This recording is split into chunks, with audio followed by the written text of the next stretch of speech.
ನಾನು ಈಗಾಗಲೇ ಹೇಳಿದಾಗೆ ಇವತ್ತಿನ ದಿವಸ ಯಾರೂ ನಂಬಕ್ಕಾಗೋದಿಲ್ಲ. ಕಾರಣ ನಮ್ಮ ಸ್ವಂತ ಹೆಂಡತಿನೇ ಮೋಸ ಮಾಡ್ತೀವಿ, ಗಂಡನೇ ಮೋಸ ಮಾಡ್ತೀವಿ, ಮಕ್ಕಳೇ ಮೋಸ ಮಾಡಿಬಿಡ್ತಾರೆ.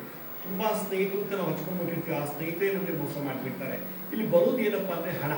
ಈ ಹಣ ಒಂದೇ ನಮ್ಮನ್ನು ನಿಷ್ಠುರ ಮಾಡೋದು, ಹಣ ಒಂದೇ ನಮ್ಮ ಸ್ಥಾನಮಾನಕ್ಕೆ ಧಕ್ಕೆ ತರುವಂಥದ್ದು. ಹಣದಿಂದಲೇ ಜೈಲು, ಕೋರ್ಟು, ಪೊಲೀಸ್ ಸ್ಟೇಷನ್ ಹೋಗುವಂಥ ಸಂದರ್ಭ ಬಂದಿರುತ್ತೆ. ಹಾಗಾದರೆ ಇದಕ್ಕೆಲ್ಲ ಕಾರಣ ಏನಿರ್ಬೋದು ಅಂತ ಯೋಚನೆ ಮಾಡಿದಾಗ ನನ್ನ ಅನುಭವ ಮಾತ್ರ ಹಂಚ್ಕೊಳ್ತಾ ಇದ್ದೀನಿ. ನಾನು ಆಯಾ ರಾಶಿಗೆ ಹಿಂಗೆ ಮಾಡಿದ್ರೆ ಹಂಗಾಗತ್ತೆ, ಮೇಷರಾಶಿಗೆ, ವೃಷಭ ರಾಶಿಗೆ, ಕಟಕ, ಸಿಂಹ ರಾಶಿಗೆ ಅಂತ ನಾನು ರಾಶಿ ಭವಿಷ್ಯ ಹೇಳ್ತಾ ಇಲ್ಲ. ಇಲ್ಲಿ ನನ್ನ ಅನುಭವ, ನನ್ನ ಒಂದು ಸಂಶೋಧನೆ ಬಂದಂಥ ಜ್ಞಾನವನ್ನು ನಿಮ್ಮಲ್ಲಿ ಹಂಚ್ಕೊಳ್ತಾ ಇದ್ದೀನಿ. ಉದಾಹರಣೆಗೆ ಗುರು ಮತ್ತು ಶುಕ್ರ ಗ್ರಹ. ಗುರು ಜ್ಞಾನಕಾರಕ, ಶುಕ್ರ ಇದು ವೈಭವಕಾರಕ. ವೈಭವ ಶುಕ್ರ ಏನು?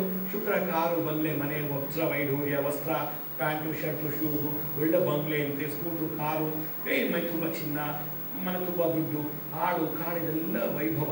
ಇದೆಲ್ಲ ಕೊಡೋದು ಶುಕ್ರ ದಶೆ ಇದ್ದಾಗ ಮಾತ್ರ ಮನುಷ್ಯನಿಗೆ. ಇವು ಯಾವಾಗ ಶುಕ್ರ ನೀಚನಾಗ್ತಾನೋ, ಪಾಪಗ್ರಹ ಜೊತೆ ಸೇರಿದಾಗ ಒಂದೊಂದಾಗ ಕಳ್ಕೊಂಡ್ಬಿಡ್ತಾರೆ. ಕಳ್ಕೊಂಡು ಬೀದಿ ಬಂದು ಭಿಕ್ಷೆ ಬೇಡುವಂಥ ಸ್ಥಿತಿ ಬಂದ್ಬಿಡುತ್ತೆ. ಗುರು ಜ್ಞಾನಕಾರಕ, ಒಳ್ಳೆ ಜ್ಞಾನ ಇದೆ, ಒಳ್ಳೆ ವಿದ್ಯಾವಂತ, ಓದಿದ್ದಾನೆ, ಒಳ್ಳೆ ಚೆನ್ನಾಗಿ ಪಾಂಡಿತ್ಯ ಇದೆ. ಆದರೆ ಶುಕ್ರ ಜೊತೆ ಇದ್ದಾಗ ಮಾತ್ರ ಅವ್ನು ಚೆನ್ನಾಗಿ ನಡೀತಾನೆ. ವಿದ್ಯೆ ಜ್ಞಾನ ಜೊತೆಗೆ ಶುಕ್ರನು ಚೆನ್ನಾಗಿದ್ದ ಮಾತ್ರ ವಂಶಪಾರಂಪರ್ಯರು ಆಗರ್ಭ ಶ್ರೀಮಂತರಾಗಿ ವಾಸ ಮಾಡ್ತಾರೆ. ಶುಕ್ರ ಏನೋ ಕೈ ಬಿಟ್ಬಿಟ್ಟ ಅಂದರೆ, ಶುಕ್ರ ಮತ್ತು ಗುರು ಮಧ್ಯದಲ್ಲಿ ಪಾಪಗ್ರಹಗಳೇನಾದ್ರು ಬಂದು ಸೇರಿದಾಗ ಶ್ಯೂರಿಟಿ ಹಾಕು ಅಂತಾನೆ, ಜಾಮೀನು ಕೊಡು ಅಂತಾನೆ, ದುಡ್ಡು ಕೊಟ್ಟಿರ್ತಾನೆ, ಅವನೇ ರಾತ್ರಿ ಹೋಗ್ಬಿಟ್ಟು ಖಾಲಿ ಆಗಿಬಿಡ್ತಾನೆ. ಅವ್ನು ಎಲ್ಲಿದೆ ಗೊತ್ತಿಲ್ಲ, ಕೋಟ್ಯಾಂತರ ರೂಪಾಯಿ ವ್ಯವಹಾರ ಮಾಡಿರ್ತಾನೆ, ಅವ್ನು ಹುಡುಗರು ಸಿಗೋದಿಲ್ಲ, ಅವ್ನ ಮನೆ ಗೊತ್ತಿಲ್ಲ, ದುಡ್ಡು ದೋಷಣೆ ಮಾಡೋ ರೀತಿ ಗೊತ್ತಿಲ್ಲ, ಚೆಕ್ಕೆಲ್ಲ ಕೊಟ್ಟಿರ್ತಾನೆ, ಸೇವ್ ಮಾಡಿರ್ತಾನೆ, ಅದೇ ಬೌನ್ಸ್ ಆಗುತ್ತೆ, ಆ ವ್ಯಕ್ತಿನೇ ಕೈ ಸಿಗೋದಿಲ್ಲ. ಇದೆಲ್ಲ ಮಾಡಿಸೋದು ಯಾರು? ಶುಕ್ರ ಗ್ರಹ.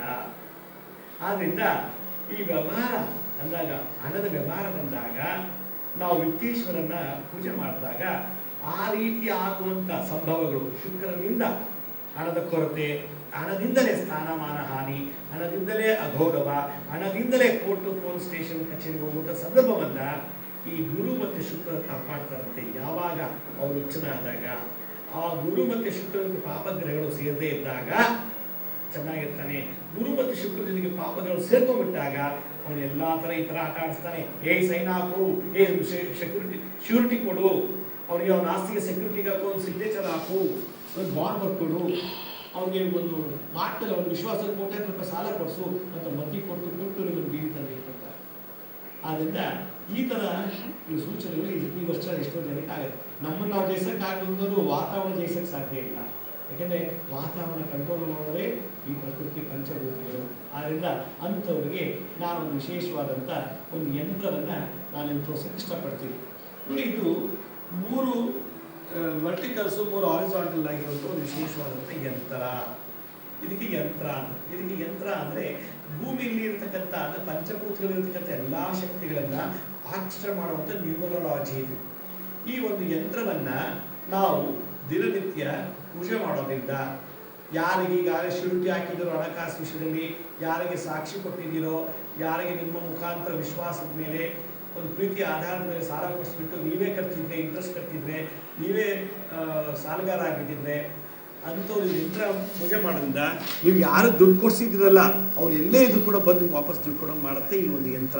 ಇದು ಒಂಥರ ಮ್ಯಾಜಿಕ್. ಇದು ಒಂದು ಯಕ್ಷಿಣಿ ವಿದ್ಯೆ. ಇದು ಈ ಕುಬೇರ ತಂತ್ರಸಾರದಲ್ಲಿ ವಿಶೇಷವಾಗಿ ಹೇಳುವಂಥ ಒಂದು ಯಂತ್ರ. ನೋಡಿ, 27, 20, 25, 22, 24, 26, 32, 28, 21 ಈ ಸಂಖ್ಯೆಗಳು ಕೂಡಿದಾಗಲೂ 2 + 7 9.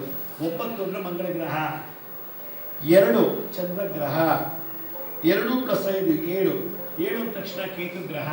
ಹೀಗೆ ಒಂದೊಂದು ಗ್ರಹಗಳ ವಾಸಸ್ಥಾನ, ಒಂದು ಅವರ ಕಂಪಾರ್ಟ್ಮೆಂಟ್, ಅವರು ವಾಸ ಮಾಡುವ ಒಂದು ಡಿಪಾರ್ಟ್ಮೆಂಟ್. ಈ 9 ಗ್ರಹಗಳ ಸಂಯೋಗವಿರತಕ್ಕಂಥ ಒಂದು ಸಂಖ್ಯಾಶಾಸ್ತ್ರದ ಆಧಾರದಲ್ಲಿ ಮಾಡುವಂಥ ಒಂದು ಯಂತ್ರ. ಇದನ್ನ ಪೂಜೆ ಮಾಡೋದ್ರಿಂದ ನಮಗೆ ಈ ರೀತಿ ತೊಂದರೆಗಳು, ಹಣಕಾಸಿನಲ್ಲಿ ಆಗಿರುವ ತೊಂದರೆಗಳನ್ನು ನಿವಾರಣೆ ಮಾಡ್ಕೋಬೋದು. ಮುಂದೆ ಬರುವಂಥ ತೊಂದರೆಗಳನ್ನು ಈಗಲೇ ಅದನ್ನು ಬಂದೋಬಸ್ತು ಮಾಡ್ಕೋಬೋದು ಅಂತ ಶಾಸ್ತ್ರ ಉಲ್ಲೇಖ ಆಗಿದೆ. ಈ ಯಂತ್ರವನ್ನು ನಾನು ತೋರಿಸ್ತಾ ಇರೋ ಯಂತ್ರ ಇದೆಯಲ್ಲ, ಇದನ್ನು ಒಂದು ಸಿಲ್ವರ್ ಪ್ಲೇಟ್ ಮೇಲೆ ಅಥವಾ ಒಂದು ಪೇಪರ್ ಮೇಲೆ ಆದರೂ ಬರಿಬೋದು. ಒಂದು ಸಣ್ಣ ವೈಟ್ ಶೀಟ್ ಮೇಲೆ, ಒಂದು ವೈಟ್ ಕಾಗದ ಮೇಲೆ, ಒಂದು ಕಪ್ಪು ಬಣ್ಣದ ಮೇಲೆ ಬರಿಬೇಕು. ಕಪ್ಪು ಶನಿ ಗ್ರಹ. ಕಪ್ಪು ಬಣ್ಣದಲ್ಲಿ ಇದನ್ನು ಬರಬಿಟ್ಟು ನೀವು ದೇವರ ಮುಂದೆ ಇಟ್ಟು ದಿನನಿತ್ಯ ಪೂಜೆ ಮಾಡಬೇಕು. ಅದು ನೀರು ಬಿಡಬಾರ್ದಷ್ಟು. ನೀರು ಬಿಡಬಾರ್ದು. ಇದು ಯಾವ ದಿಕ್ಕಿಗಾರ ಇಟ್ಬಿಟ್ಟು ನೀವು ದಕ್ಷಿಣಕ್ಕೆ ಮುಖ ಮಾಡಿ ಇಟ್ಕೋಬೇಕು. ಪೂಜೆ ಮಾಡೋದು ದಕ್ಷಿಣಕ್ಕೆ ಮುಖ ಮಾಡಿ ಈ ಯಂತ್ರಕ್ಕೆ ಪೂಜೆ ಮಾಡಿದ್ರೆ ಯಾರಿಗೆ ನೀವು ಶ್ಯೂರಿಟಿ ಕೊಟ್ಟಿದ್ದೀರೋ, ಯಾರು ನಿಮ್ಮ ಹೆಸರು ದುಡ್ಡು ತಗೊಂಡು ಹೋಗಿದ್ದಾನೋ, ಯಾರ ಪರವಾಗಿ ಸಾಲ ಹಾಕಿ ಬಡ್ಡಿ ಕಟ್ತಿದ್ದೀರೋ ಅಂತ ವ್ಯಕ್ತಿ ಎಲ್ಲೇ ಇದು ಬಂದು ಸಡನ್ ಆಗಿ ಎಲ್ಲ ಕೊಂಡೋದ್ರೂ ಪಾರ್ಟ್ ಬೈ ಪಾರ್ಟ್ ಇನ್ಸ್ಟಾಲ್ಮೆಂಟ್ ಅಲ್ಲಿ ನೀವು ಕೊಡಿಸಂತ ಶ್ಯೂರಿಟಿಗೆ ಹಾಕಿದ ದುಡ್ಡನ್ನ ತೀರಿಸುವಂತ ಶಕ್ತಿ ಈ ಯಂತ್ರ ಕೊಡ್ತಾರೆ. ಆದ್ರಿಂದ ಈ ಯಂತ್ರವನ್ನ ನಾವು ಕಡೆ ಪಕ್ಷ 48 ದಿವಸ ಮನೆಯಲ್ಲಿ ಪೂಜೆ ಮಾಡಬೇಕು. ಈ ಪೂಜೆ ಮಾಡಿದ್ಮೇಲೆ ಈ ಯಂತ್ರದಿಂದ ಯಾರ ಹೆಸರಲ್ಲಿ ಪೂಜೆ ಮಾಡ್ತಾರೋ ಅಂತ ವ್ಯಕ್ತಿಗೆ ಮನಸ್ಸಿನಲ್ಲಿ ಅದರ ಚಂಚಲತೆ, ಉನ್ಮಾದ, ಖಿನ್ನತೆ, ಅವನು ದುಡ್ಡಿಸ್ಕೊಂಡು ಬಂದ್ಬಿಟ್ಟಿದ್ದೆ, ಅವನು ಶುರುಟಿ ಹಾಕಿದ್ದ ಕೊಡ್ಬೇಕಪ್ಪ ಅಂತೇಳಿ ಭಯ ಉನ್ಮಾದಗಳು ಶುರುವಾಗ್ತದೆ. ಆಗ ಅವನೇನು ಮಾಡ್ತಾರೆ, ಓಡೋಡಿ ಬಂದು ಭೇಟಿ ಮಾಡಿ ಇವನ್ನ ಏನು ಕೊಡ್ಸೋ ಸಾಲಲ್ಲ ತೀರ್ಸಕ್ಕೆ ರೆಡಿ ಆಗ್ತಾನೆ ಅಂತ ಶಾಸ್ತ್ರ ಇದೆ. ಹಾಗಾದ್ರೆ ಇದಕ್ಕೆ ಸಂಬಂಧಪಟ್ಟಂತ ಮಂತ್ರ ಮುದ್ರೆ ಯಾವುದು ಅಂತ ನಾನು ಮುಂದಿನ ಭಾಗದಲ್ಲಿ ಹೇಳ್ತೀನಿ.